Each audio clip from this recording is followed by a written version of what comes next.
Awane Galo Amataga.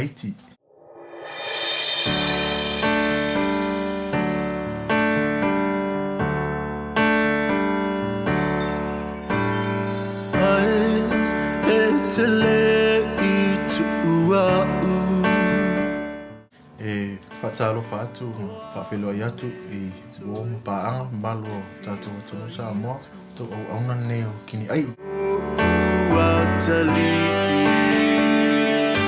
Ese foi o langa I fafoma ma me lava tamu fai o tatu ainga, tatu manuia o tatu le fai popo, o tatu le fango talsami, mea lava na ui me o tatu matu, o tatu o maine. Fai mo fie mea o le winga na nei pese. Ia e mana tua mai le fale, patu patu lona fola pe a e to. No silo o matua masi o na to o ne inga loya o ele manongi o le lolo.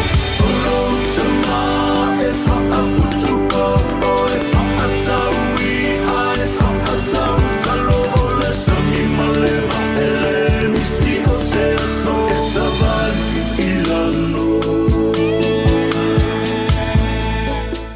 O se toi fafango, o se toi famanatu. O le nei pese o le peiu se mavaenga ma se toi whamanatu nei o tātou tua aia tātou a upo mua lava nā lo I e pese o tala le ta māpo le ta ina I lona te ria ai e te li tu ua haua o le alofa I e te ulo fatu e iei upo nae pe whapena lava le te talenga le atua ia Israela tusi le loto fusi le ulu fusi le lima e whamanatu ai le mativa le na iei sa moma le o langa le na iei Nisi o tātou o manuia o langa. Ona o le whaputu popo o tātou mātua. O manuia o langa manuia ainga. Ona o le whangota o tātou mātua. Aua ne Galo Amataga.